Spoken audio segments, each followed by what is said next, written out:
Hello friends, मैं श्रीकांत पारासर आप सभी का स्वागत करता हूं रोहित क्लासेस चैनल पर। आज का टॉपिक है अपना मैटर, पदार्थ। क्लियर। आज अपन डिस्कस करेंगे कि मैटर होता क्या है या पदार्थ क्या होता है, उसकी अवस्थाएं क्या होती हैं। क्लियर हुआ? ये सारी चीजें आज अपन डिस्कस करने वाले हैं।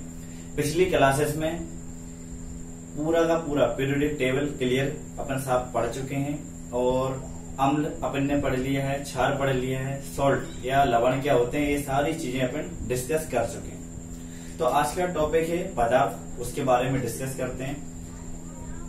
आप क्या करना, आज की क्लासेस में जो भी बताया जा रहा है उसे आप टू द पॉइंट नोट्स करते चलिए, बहुत ज्यादा इंपॉर्टेंट है। और ये मैं मान के चल रहा हूँ कि जो आज का सेशन है इसमें से 80 to 90% बच्चों ने पढ़ा हुआ होगा। ठीक है, उसमें कुछ एड ऑन बहुत सारी चीजें करवाऊंगा मैं, वो आप सब ऐड करते चलना और आपको आज की क्लास बहुत ज्यादा इंटरेस्टिंग लगने वाली। क्लियर हुआ? अब बात करते हैं अपन पदार्थ की।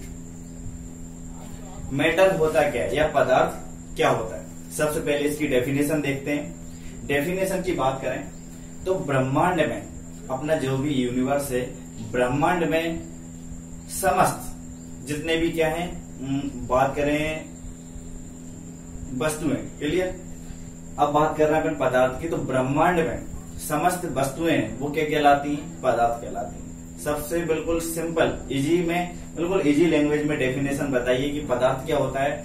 ब्रह्मांड में व्याप्त जितनी भी चीजें उपस्थित हैं सभी वस्तुएं क्या कहलाएंगी, पदार्थ कहलाएंगी। आप इसको बिल्कुल लिखते चलिए, टू द पॉइंट लिखना। ब्रह्मांड में व्याप्त, व्याप्त मीन्स क्या होती है, प्रेजेंट होना उनका। ठीक है, ब्रह्मांड में व्याप्त समस्त वस्तुएं पदार्थ कहलाती हैं।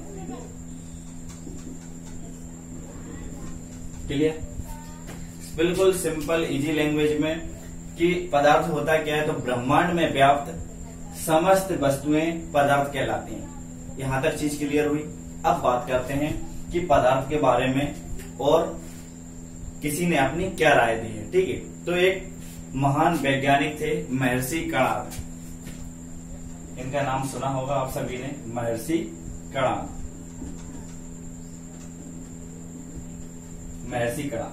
महर्षि कणाद ने बताया कि जो पदार्थ है, ठीक है, इन्होंने क्या बताया कि जो पदार्थ है वो एक, कि उसे बोलेंगे कैसे या किस तरह से अपन डिफाइन करेंगे, किसको, पदार्थ के बारे में। तो महर्षि कणाद ने बताया, क्या बताया कि जितने जो भी पदार्थ है वो अति सूक्ष्मतम कणों से मिलकर बना होता है। क्या बताया इन्होंने कि जो पदार्थ है, पदार्थ अति सूक्ष्मतम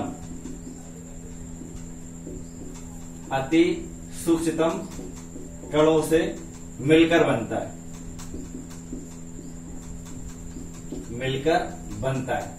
जिसे परमाणु कहते हैं। क्लियर हुआ? सबसे पहले इसको रिकॉल करते हैं। मैटर या पदार्थ होता क्या है, ब्रह्मांड में व्याप्त समस्त वस्तुएं क्या कहलाती हैं, पदार्थ कहलाती हैं। क्लियर हुआ? अब महर्षि कणाद ने पदार्थ के बारे में अपनी क्या राय रखी, इन्होंने बोला कि पदार्थ जो है वो अति सूक्ष्मतम कणों से मिलकर बनता है और उसे क्या बोला जाता है, उसे परमाणु कहते हैं। ये बात किसने बोली है, महर्षि कणाद ने बोली। क्लियर हुआ? तो इतना अपन ने डिस्कस किया किसके बारे में, पदार्थ के बारे में। एक क्वेश्चन पेपर्स में पूछा था, रेलवे के एनटीपीसी में क्वेश्चन आ चुका है कि ये चीजें तो अभी हाल फिलहाल की, इससे पहले पूछा गया था कि सबसे पहले जो कोई पदार्थ बनता था वो कितने तत्वों से मिलकर बना होता था। क्लियर? एक क्वेश्चन रेलवे के एनटीपीसी पेपर्स में पूछा गया है कि सबसे पहले जो पदार्थ है वो कितने तत्वों से मिलकर बना होता था। तो कितने तत्वों से मिलकर बनता था पदार्थ, 5 तत्वों से मिलकर बनता था, जिसे क्या बोलते हैं, सभी लोग जानते हैं, आकाश, धरती, अग्नि, वायु और जल, जिसे बोला जाता है पंच तत्व, जिसे बोलते हैं। ठीक है, जिसे क्या बोला जाता है, पंच तत्व, जिसे बोला जाता है। नॉर्मली अगर देखा जाए तो सबसे पहले पदार्थ किन से मिलकर बनता था, इन 5 तत्वों से मिलकर बनता था कोई पदार्थ। सबसे पहले बात हो रही है, लेकिन ये सिर्फ एक दो बार रेलवे के एनटीपीसी पेपर्स में पूछा गया है, इसलिए ये क्वेश्चन इंपॉर्टेंट था। अपन ने डिस्कस कर लिया और पदार्थ क्या होता है ये भी अपन ने जाना, और महर्षि कणाद ने इनके बारे में क्या बोला वो भी चीज अपन ने डिस्कस कर ली। क्लियर। अब आगे देखते हैं अपन इसमें।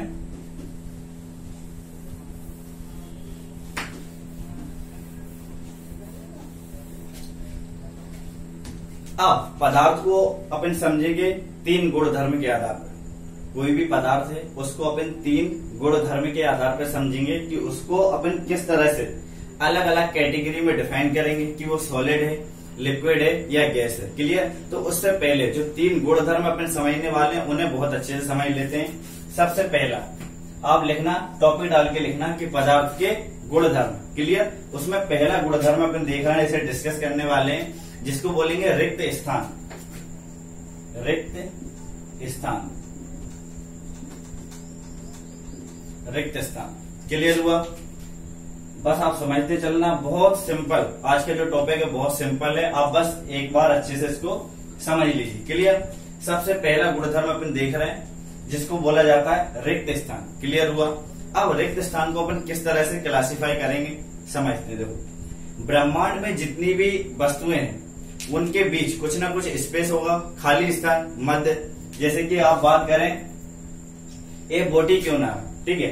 अब ये बोट है तो एक तरह का क्या है, सॉलिड है। क्लियर। तो इसके बीच में जो अणु रहेंगे, छोटे छोटे जो कण पाए जाते हैं, उनके बीच में स्पेस क्या होगा, बहुत कम होगा। क्लियर हुआ।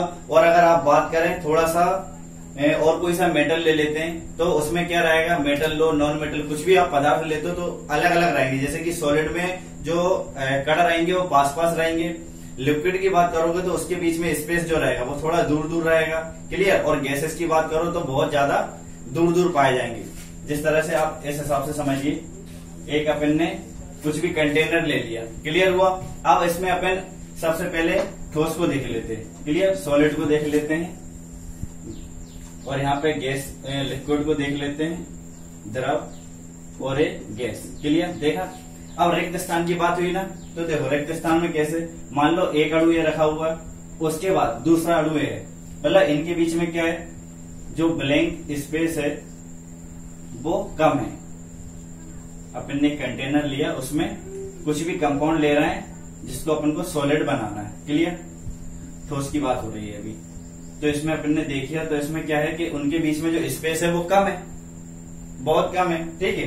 तो इसको क्या बोलेंगे, अभी अपन रिक्त स्थान के बारे में बात हो रही तो समझ लीजिए। इनके बीच में क्या है, रिक्त स्थान जो है ये क्या है, कम है। अब द्रव की अगर बात करें तो एक कण यहाँ पे रहेगा, एक कण यहाँ पे रहेगा, एक कण यहाँ पे, एक कण यहाँ पे।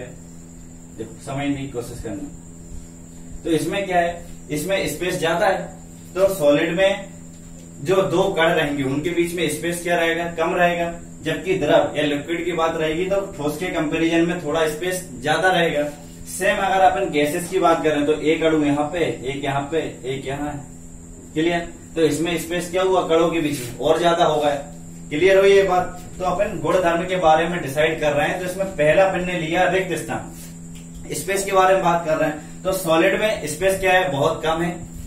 द्रव में क्या है, स्पेस थोड़ा ज्यादा है सॉलिड के कंपैरिजन में। और अगर गैस की बात करें तो उसमें इन दोनों के कंपैरिजन में ज्यादा स्पेस है। तो पहला गुणधर्म अपन ने क्या लिया, रिक्त स्थान। अपन पदार्थ को क्लासिफाई करेंगे। क्लियर कि वो आगे ठोस है, द्रव है, गैस है। तो उससे पहले अपन को गुणधर्म पता होने चाहिए।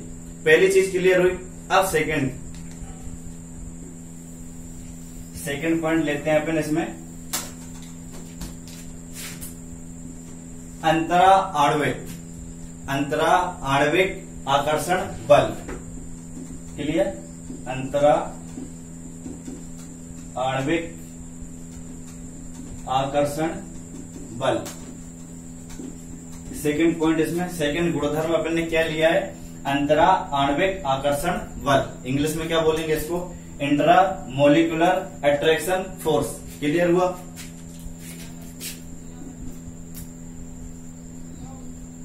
इंट्रा मोलिकुलर अट्रैक्शन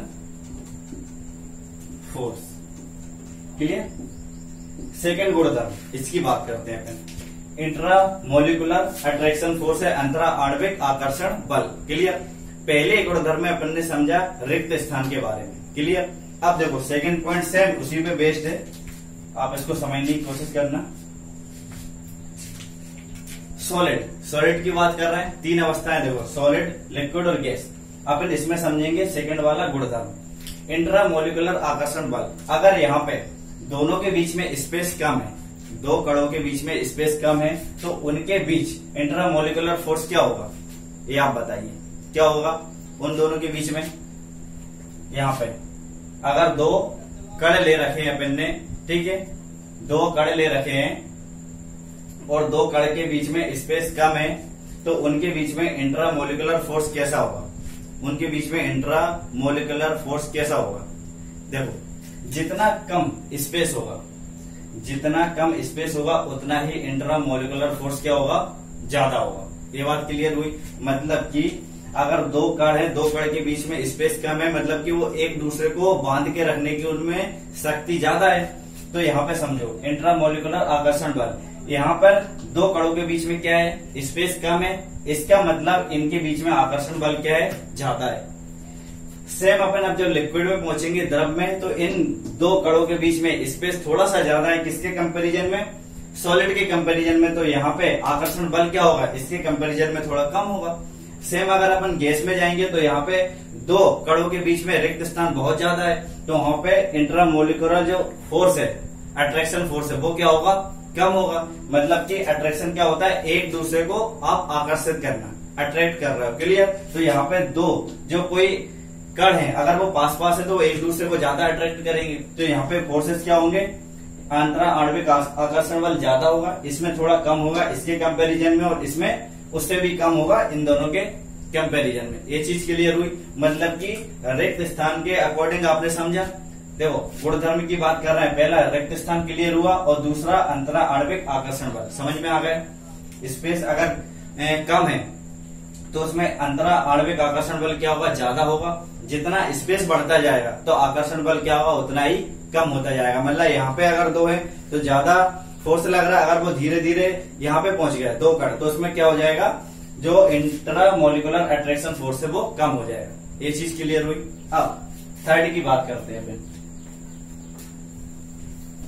आपने अगर गुणधर्म समझ ली तो आपको आगे कुछ भी ज्यादा दिक्कत नहीं आएगी किसी भी चीज में, मैटर में। बस यही बहुत ज्यादा इंपॉर्टेंट है। क्लियर हुई। अब इसमें एक और देखते हैं अपन, तीसरा। ठीक है, एक तीसरा गुणधर्म देख रहे हैं, गतिशीलता।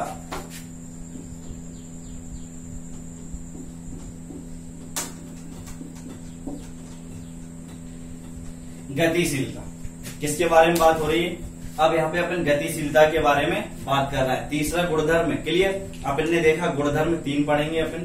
पहला बात हो गई रिक्त स्थान के बारे में, सेकंड बात की अपन ने इंट्रामोलिकुलर अट्रैक्शन फोर्स के बारे में, थर्ड वन क्या है, गतिशीलता। अब गतिशीलता समझते हैं। देखो हर जो भी कण रहेगा या जो भी पदार्थ है उसमें जितने भी छोटे छोटे कण रहेंगे वो फ्लो होते रहते हैं। ठीक है, सभी जितने भी पदार्थ है उसमें गतिशीलता पाई जाती है। क्लियर। सभी में जितने भी छोटे छोटे कण रहेंगे, ठीक है, और उन्हीं से मिलके क्या बनता है, परमाणु, और इन्हीं से पदार्थ बनेगा। लेकिन जितने भी कण है वो क्या होते हैं, मतलब उन प्रवाहित होते, फ्लो होते रहते हैं, उनमें गति रहती है जितने भी कण रहते हैं। तो यहाँ पे अपन ने देखा कि जो कण है वो बहुत पास पास है। क्लियर। जो यहाँ पे कण है वो बहुत पास पास है, इसका मतलब उनमें गतिशीलता जो रहेगी वो कम रहेगी। ये बात समझ में आई। अगर यहाँ पे कणों के बीच में डिस्टेंस कम है, रिक्त स्थान कम है, तो वो ज्यादा से ज्यादा यहाँ तक ही फ्लो कर पाएंगे, उसके बाद वो ज्वाइंट हो जाएंगे, उससे मिल जाएंगे। लेकिन अगर बात करें अपन द्रव में, तो द्रव की अगर बात करते हैं तो एक अणु यहाँ पे, एक अणु यहाँ पे, तो इसके बीच में क्या होगी, गतिशीलता थोड़ी ज्यादा होगी। ये बात क्लियर हुई। थर्ड वन, गैस की बात करें अगर, तो एक अणु मान लो, एक यहाँ पे, एक यहाँ पे, एक यहाँ पे, तो इनके बीच में गतिशीलता क्या हो रही है, और ज्यादा हो रही है। ये बात क्लियर हुई। तो तीसरा पॉइंट अपन ने क्या लिया है, गुणधर्म गतिशीलता। मतलब कि स्पेस के अकॉर्डिंग ही देख लेंगे। ठीक है, कि अगर वो पास पास रहेंगे तो इनके बीच में गतिशीलता कम रहेगी, और अगर वो थोड़े से दूर है तो गतिशीलता बढ़ जाएगी, और ज्यादा दूर है तो गतिशीलता और बढ़ जाएगी। तो तीन गुणधर्म अपन ने डिस्कस करे हैं, रिक्त स्थान, अंतरा आणविक आकर्षण बल, और थर्ड वन इज गतिशीलता। तो इन गुणधर्म के अकॉर्डिंग अपन पूरी की पूरी ये देखेंगे कि पदार्थ कितने टाइप के होते हैं और उनके बीच में इनका क्या रोल है। वो बाकी मैंने अभी स्टार्टिंग में ही इतना समझा दिया, और ये सारे पॉइंट्स जो अभी अपन ने समझे वो पूरे लिखने, नोट डाउन करने, क्योंकि पेपर्स में पूछा जाता है, बाकायदा इन्हीं से पूछता है और बच्चों को याद नहीं रहता। क्लियर हुआ? अब इसको मैं रफ कर देता हूं, आगे देखते हैं फिर।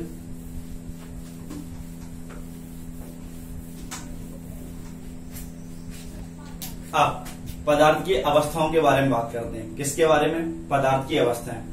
तो सभी बच्चों को पता होगी कि पदार्थ की 5 अवस्थाएं होती हैं, ठोस, द्रव, गैस, प्लाज्मा। क्लियर हो? और एक कौन सी रहती है? बोस-आइंस्टीन इफेक्ट, या कण बोलते हैं जैसे। ठीक है, बात करते हैं कितनी अवस्थाएं हैं? 5 अवस्थाएं रहती हैं।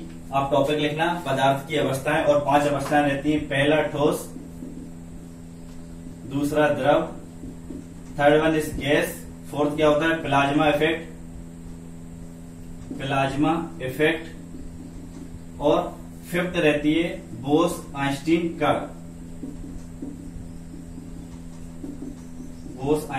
कण, ये 5 अवस्थाएं डिस्कस करते हैं। किसके बारे में? पदार्थ के बारे में। अब एक बात और, अगर नॉर्मली देखा जाए या दैनिक लाइफ में ज्यादातर कितनी अवस्थाएं यूज होती है? मात्र 3 अवस्थाएं, ठोस, द्रव और गैस। बस यही अवस्थाओं के बारे में ज्यादा पढ़ना पड़ता है। बाकी जो 2 अवस्थाएं हैं ये किसमें बनती हैं? जो लैब में बनाई जाती है। ये बात क्लियर हुई? अगर नॉर्मली दैनिक लाइफ में देखोगे, दैनिक जीवन में देखोगे, तो मात्र 3 अवस्था ही ज्यादा प्रयोग में लाई जाती है, ठोस, द्रव और गैस। और प्लाज्मा इफेक्ट और बोस-आइंस्टीन कण, ये दोनों अवस्थाएं कहां पे बनाई जाती हैं? लैब में बनाई जाती हैं। इतनी बात क्लियर हुई? अब यहाँ पे एक टर्म आया है प्लाज्मा इफेक्ट। अभी पूरी दुनिया, सभी लोग और पूरी दुनिया किससे जूझ रही है? कोविड-19 से जूझ रही है। तो उसमें फिलहाल में थोड़े दिन पहले ही एक टेक्निक लाई गई है, प्लाज्मा थेरेपी। क्लियर? एक प्लाज्मा थेरेपी लाई गई है जिससे कोरोना के जो मरीज हैं उनका इलाज संभव हुआ है, जिससे ज्यादा से ज्यादा वो रिकवर हो सके। तो जितने भी बच्चों को पता है कि प्लाज्मा थेरेपी क्या है, वो लोग कमेंट्स में जरूर बताएं कि प्लाज्मा थेरेपी होती क्या है। आज का क्वेश्चन उन सभी के लिए है, और बाकी सभी बच्चों के लिए जो पढ़ रहे हैं या जो current affairs per day update होते हैं उससे, तो सभी लोग कमेंट्स करके जरूर बताएं कि प्लाज्मा थेरेपी होती क्या है। क्लियर? और वो कैसे वर्क करती है। अब बात करते हैं अपन यहाँ पे अवस्थाएं पढ़ रहे हैं, 5 अवस्थाएं, ठोस, द्रव, गैस और प्लाज्मा इफेक्ट और बोस-आइंस्टीन कण। क्लियर हुआ? अब अपन डिस्कस करेंगे एक एक अवस्था के बारे में। क्लियर? जो ज्यादा इंपॉर्टेंट है, अपन उन पूरी अवस्थाओं के बारे में 3 जो ज्यादातर अपने नॉर्मल लाइफ में यूज होती है वो पूरी डिस्कस करेंगे। तो पहली अवस्था देखते हैं, ठोस। क्लियर? अपन डिस्कस करते हैं पहली अवस्था ठोस के बारे में।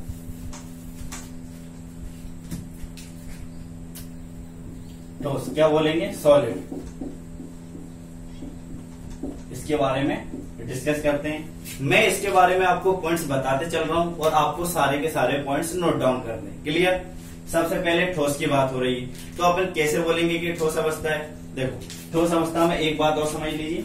जैसे कि मान लिया अपन ने एग्जाम्पल लिया, ये क्या है? डस्टर। अपन ने डस्टर एग्जाम्पल लिया, सॉलिड है ठोस अवस्था में। अब अगर सॉलिड है, अगर अपन इसको रखेंगे यहाँ पे, तो इसको अपन को पता है इसका शेप क्लियर है, इसका आकार निश्चित है, बदल तो नहीं सकता। ठीक है? अभी अपन इसको क्या तोड़ मोड़ जब तोड़ेंगे तभी उसका कुछ आकार होगा। बाकी अगर ऐसे नॉर्मली है तो इसका अपन को पता है ना शेप कितना है। ठीक है? इसका अपन को आकार निश्चित है और इसका वॉल्यूम भी अपन को पता है। क्लियर? इसका वॉल्यूम भी अपन को पता है और इसका आकार भी अपन को पता है कि किस शेप का है। समझ में आया? तो सॉलिड को किस तरह से परिभाषित करते हैं? जिसका आकार और जिसका आयतन दोनों चीजें निश्चित रहती हैं। क्लियर हुआ? सबसे पहले एक चीज समझना, इसमें क्या बोला अपन ने कि जिसका आकार और आयतन दोनों चीजें निश्चित हैं। मतलब हमें कंफर्म पता है कि इसका आकार कैसा है और इसका वॉल्यूम कितना है, निकाल लेंगे। तो जब दोनों चीजें कंफर्म है तो किस में आएगा? ये सॉलिड में। समझ गए? उसी को क्या बोलेंगे कि सॉलिड अवस्था है या ठोस अवस्था है। मतलब जिस पदार्थ की अपन बात कर रहे हैं, अगर उसका आकार और आयतन, ठीक है, आकार, शेप और वॉल्यूम दोनों अपन को निश्चित है, हमें पता है, कंफर्म है, तो क्या बोलेंगे? वह सॉलिड है। क्लियर होगा? इसके अलावा इसकी हमें सीमाएं भी पता है। क्लियर, सीमा हमको क्लियर है कि मतलब ये यहां से लेके यहां तक है, ये सीमा हो गई इसकी, यहां से लेके यहां तक है, यहां से लेके यहां तक है, तो इसकी सीमाएं भी क्या है, निश्चित है, इसकी सीमाएं निश्चित है। तो हमें क्या समझ में आया कि ठोस तो अपन कैसे क्लासीफाई करेंगे, ठोस वह पदार्थ होगा जिसका आकार निश्चित होगा, जिसका आयतन निश्चित होगा और जिसकी सीमाएं निश्चित होंगी, उसे क्या बोलेंगे, ठोस अवस्था बोलेंगे किसी भी पदार्थ की। ये बात क्लियर हुई, आप बिल्कुल नोट डाउन करते चलना एक एक पॉइंट। क्लियर, अब बात करते हैं इससे पहले, जस्ट थोड़ी देर पहले अपन ने समझा किसके बारे में, रिक्त स्थान के बारे में। तो इसमें आप पॉइंट लिखना कि ठोस अवस्था में जो रिक्त स्थान होता है वो क्या होता है, सबसे कम होता है। क्लियर, पॉइंट लिखना आप, ठोस के अणुओं के मध्य रिक्त स्थान बहुत कम होता है, इसलिए उनके मतलब उन कणों के मध्य लगने वाला अंतरा आणविक आकर्षण बल सबसे ज्यादा होता है। मतलब कि रिक्त स्थान यहाँ पे क्या है, सबसे कम। ठोस के अणु बहुत पास पास होते हैं तो उनके बीच में क्या है, रिक्त स्थान बहुत कम है, तो फिर अंतरा आणविक आकर्षण बल क्या होगा, सबसे ज्यादा होगा, आकर्षण बल सबसे ज्यादा होगा। ये बात क्लियर हो गई। पहला अपन ने पॉइंट में क्या लगा कि इसका आकार आयतन निश्चित है और सीमाएं निश्चित है। सेकंड में कि जो ठोस है इनके कणों के मध्य रिक्त स्थान सबसे कम होता है तो अंतरा आणविक आकर्षण बल सबसे ज्यादा होगा। ये बात क्लियर हो गई, सबसे पहले ही अपन ने समझ ली थी। अब इसी में आप आगे लिखना सॉलिड में क्या कि इनके अणु क्या होते हैं, पास पास होते हैं। क्लियर हुआ, इनके अणु क्या होते हैं, पास पास होते हैं, इसलिए इनका घनत्व क्या होगा, ज्यादा होगा। ये बात भी आप समझ गए। ठीक है, डेंसिटी क्या होगी, ज्यादा होगी। अणु क्या होते हैं, पास पास होते हैं, अणु पास पास होते हैं तो डेंसिटी क्या होगी, ज्यादा होगी। क्लियर, आप बिल्कुल पॉइंट्स बना के लिखते चलना, मैं आपको सिर्फ समझाने के पर्पज से यहाँ पे बस शॉर्ट में लिखते चल रहा हूँ। क्लियर, कि इनके अणु क्या है, पास पास होंगे तो इनकी डेंसिटी या घनत्व क्या होगा, ज्यादा होगा। ये पॉइंट्स क्लियर हुआ इसमें सॉलिड में। अब आगे देखते हैं कि ठोस के जो कण हैं, अभी अपन ने देखा कि पास पास थे, मतलब कि वो उनमें गतिशीलता बहुत कम थी। क्लियर, और गतिशीलता कम थी तो विसरण क्या होगा, विसरण होता है मतलब एक जगह से दूसरी जगह पे फैलना, किसी चीज का स्प्रेड होना। जैसे कि खुशबू है, आपने एक अगरबत्ती लगाई तो वो पूरे कमरे में फैल जाती है विसरण के द्वारा, एक प्रोसेस होती है। क्लियर, तो इसमें एक और पॉइंट लिखना कि ठोस के अणुओं के मध्य विसरण क्या होता है, बहुत कम होता है। विसरण बहुत कम होता है, विसरण क्या होता है, बहुत कम होता है। ये बात क्लियर हो गई। तो इनके मध्य गतिशीलता क्या होगी, वो भी कम होगी जब विसरण कम है।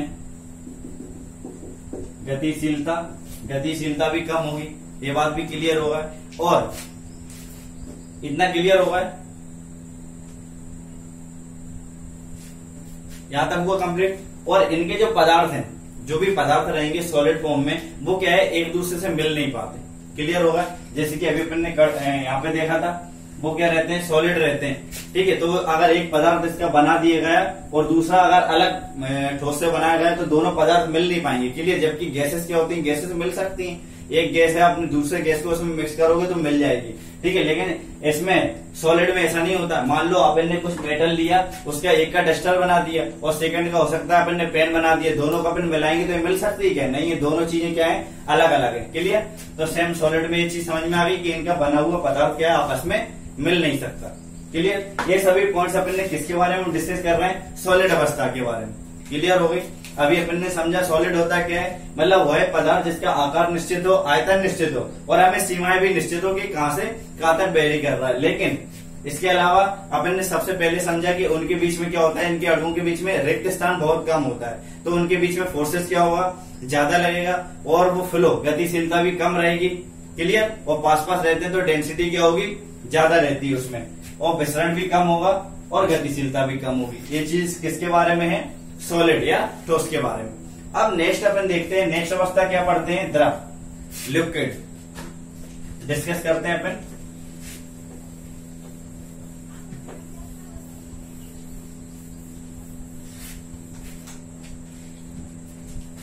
अब डिस्कस करते हैं द्रव। या लिक्विड के बारे में। सेकंड अवस्था पढ़ने वाले हैं अपन द्रव या लिक्विड। क्लियर हुआ।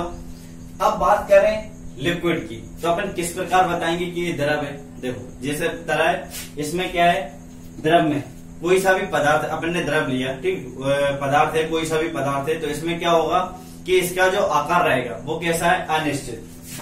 आकार की बात करें अपन तो आकार कैसा रहेगा, अनिश्चित। आकार अनिश्चित रहेगा। क्लियर होगा। लेकिन आयतन क्या है, आयतन तो सेम रहेगा, आयतन सेम है, मतलब हमें पता है कि निश्चित है। तो अगर हमें आयतन का पता है कि वो निश्चित है तो उसकी सीमाएं भी हमें पता रहेंगी कि वो क्या रहेंगी, निश्चित है। देखो अभी आपको समझाता हूं मैं, निश्चित। इतनी बात क्लियर हुई सबसे पहले कि द्रव को किस तरह से अपन क्लासिफाई करेंगे। देखो आपने क्या लिया, पानी लिया, ठीक है, एक गिलास में आपने पानी ले लिया, तो आपको पता है कि गिलास में पानी अगर उसको आप बाल्टी में डाल दो या किसी कटोरे में डाल दो, कहीं पे भी, तो उसका आकार क्या होगा, चेंज हो जाएगा। अभी वो गिलास में है तो इस तरह से गोल फॉर्म में, लेकिन आपने अगर कटोरे में डाल दिए तो उसका आकार चेंज होगा, शेप उसका चेंज होगा, लेकिन उसका वॉल्यूम, आयतन तो सेम है ना। जितना आपने एक गिलास में पानी लिया था, कंटेन किया था, उतना ही आपने सेम कटोरे में लिया, मतलब आपने ना तो उसमें से कम किया ना ऐड किया है। तो आपको ये पता है कि उसका आकार तो चेंज हो रहा है, अनिश्चित है, लेकिन उसका वॉल्यूम क्या है, वो निश्चित है, आयतन निश्चित है। ये बात क्लियर हो गई।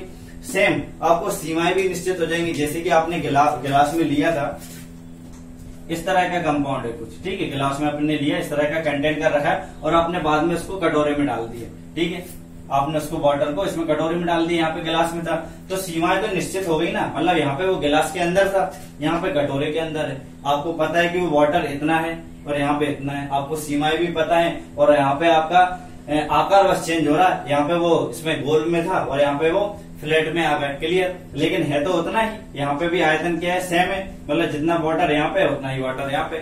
तो द्रव को किस तरह से क्लासिफाई करोगे आप, कि वह पदार्थ जिसका आकार अनिश्चित हो, क्लियर, लेकिन आयतन क्या हो, निश्चित हो, और सीमाएं भी निश्चित हो, मतलब वो इतनी ही सीमा में होगा उसका। क्लियर, ठीक है, मतलब यहाँ पे जितना भरा हुआ सेम हो यहाँ पे। ये बात क्लियर हुई। तो अपन ने यहाँ पे क्या देखा, ठोस के बारे में समझा और द्रव के बारे में समझा। क्लियर, कि जिसके आकार अनिश्चित हो, आयतन क्या हो, निश्चित हो, और साथ में सीमाएं भी निश्चित हो। क्लियर। अब इसके बारे में कुछ पॉइंट्स लिखते हैं किसके, द्रव के बारे में, जो पे अपन ने समझे थे। सबसे पहले कि द्रव के जो कण हैं, ठीक है, जो द्रव रहेंगे उसके जो अणु रहेंगे, उनके बीच में रिक्त स्थान कितना है, ठोस से थोड़ा सा ज्यादा रहता है। ये बात क्लियर हुई।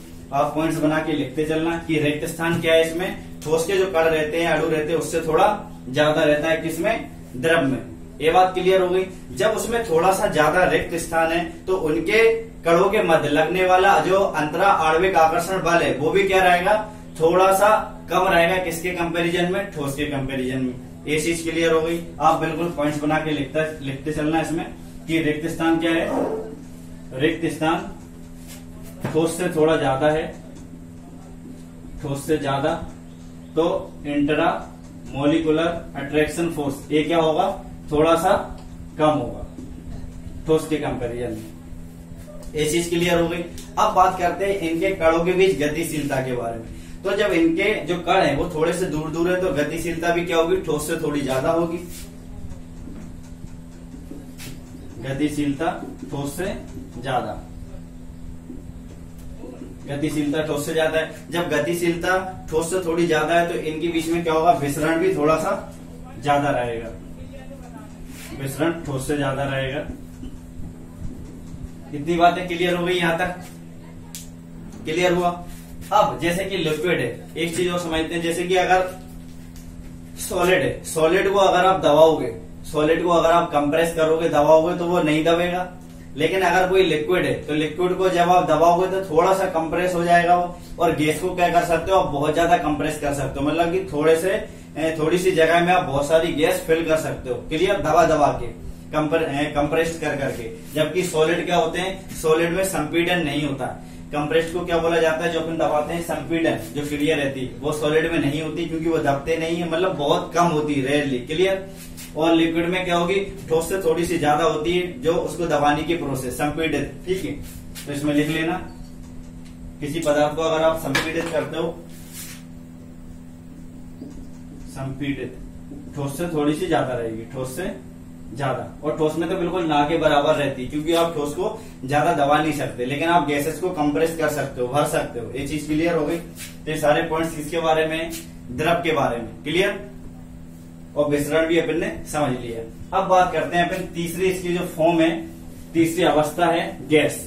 बहुत ज्यादा ये भी इंपॉर्टेंट है, क्योंकि तीन अवस्थाएं ज्यादातर बहुत ज्यादा इंपॉर्टेंट रहती हैं, ठोस, द्रव और गैस, क्लियर। बाकी जो दो अवस्थाएं रहती है उनके बारे में नॉर्मली पूछा जाता है कि कौन सी अवस्था है, वो भी अपन समझेंगे, क्योंकि वो लैब्स में बनाई जाती है। तीसरी देखते हैं गैस। गैस, अब गैस के बारे में बात करते हैं, क्लियर। अब आप गैस को किस तरह से डिफाइन करोगे, सिंपल सा है कि जिसके आकार के बारे में भी हमें पता ना हो, क्लियर, हमें पता ही नहीं कि उसका आकार कैसा है। गैस का किसी को आकार पता है कि किस तरह का आकार है, हमें नहीं पता है। जिस भी आकार का आपके पास कंटेनर हो, आप उसमें फिल कर दो, वो उसी आकार का होगा। तो ये अनिश्चित है, क्लियर। हमें आकार का नहीं पता, इसके आयतन का भी हमें नहीं पता, आयतन भी अनिश्चित है, हमें नहीं पता कि इस कमरे में कितनी गैस आ सकती है, क्लियर। आयतन अनिश्चित है, और इसकी सीमाएं भी हमें नहीं पता, मतलब हम नहीं पता कि कहां से कहां तक वो गैस हो सकती है, हमें उसकी सीमाएं निश्चित ही नहीं है, क्लियर।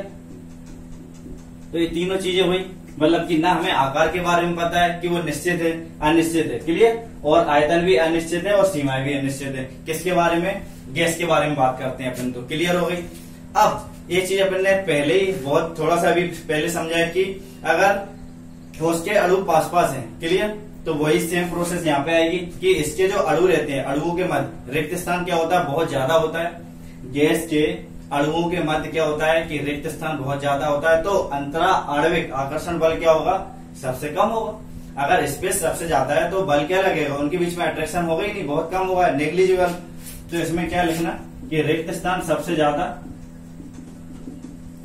रिक्त स्थान सबसे ज्यादा, तो फिर इंट्रामोलिकुलर अट्रैक्शन फोर्स ये क्या होगा, सबसे कम होगा। ये बात क्लियर होगा।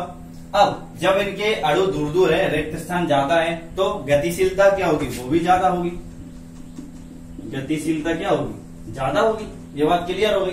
और जब गतिशीलता ज्यादा है तो विसरण क्या होगा, ज्यादा होगा, क्लियर। गैसेस फैलती है,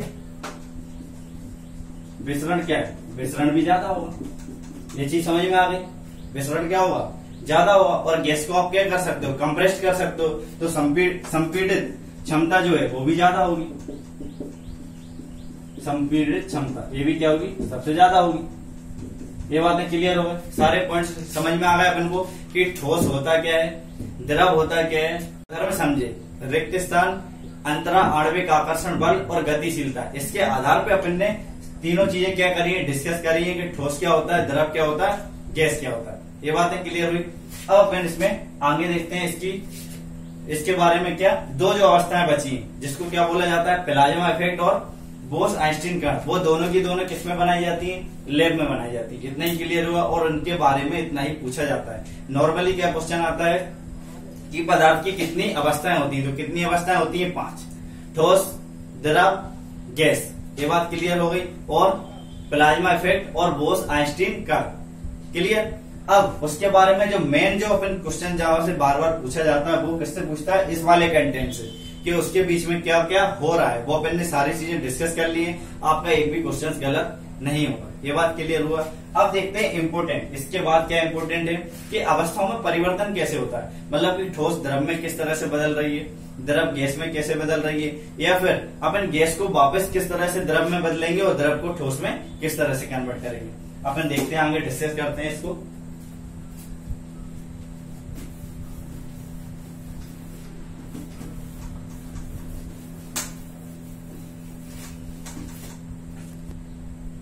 यहां तक सारी बातें क्लियर हो गई। अपन ने पदार्थ के बारे में समझ लिया, पदार्थ की अवस्थाओं के बारे में डिस्कस कर लिया, उसके अंदर के जो इम्पोर्टेंट पॉइंट्स थे वो डिस्कस कर लिए। अब नेक्स्ट वीडियो में अपन देखेंगे क्या कि जो चेंजेस होते हैं, जो अभी अपन ने डिस्कस करा, वो सारी चीजें अपन देखेंगे कि, और उसके बारे में भी पढ़ेंगे कि जिस तरह से चेंज हो रहा है उसकी टर्मिनोलॉजी, जिससे क्वेश्चन पेपर्स में पूछा जाता है। यहां तक सारी बातें क्लियर हुई।